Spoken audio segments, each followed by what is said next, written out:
كل خميدي تمزيو خلصوني نور الدواء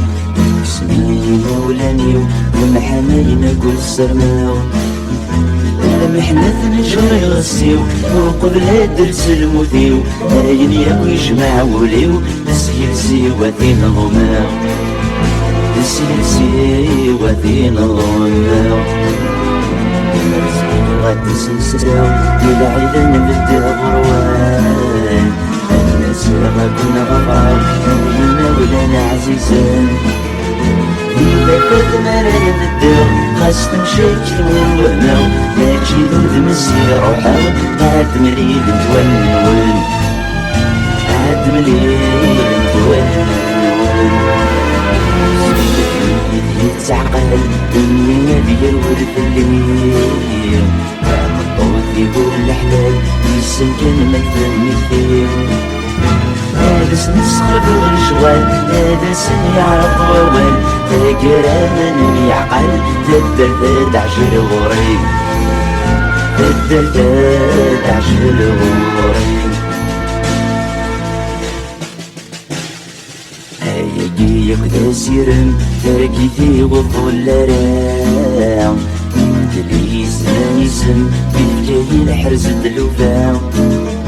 تقول في الحس في الاسم في الناس نوقفي وتوشم ورد الدنيا سجن طول العمر يدمر كاو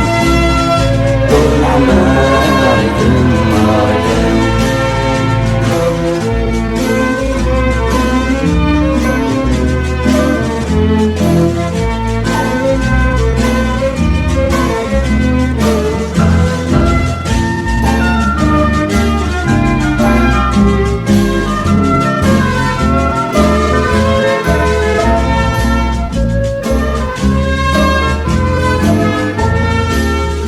Monsieur le Président, c'est avec un cœur lourd que je m'adresse à vous. Ces quelques phrases d'un condamné étancheront peut-être la soif de certains individus opprimés. Je m'adresse à vous avec une langue empruntée pour vous dire simplement et clairement que l'État n'a jamais été la patrie. D'après Bakounine, c'est l'abstraction métaphysique, mystique,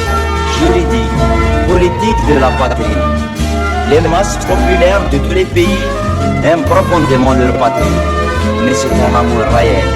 naturel, pas une idée infecte. Et c'est pour cela que je me sens franchement le patriote de toutes les patries opprimées.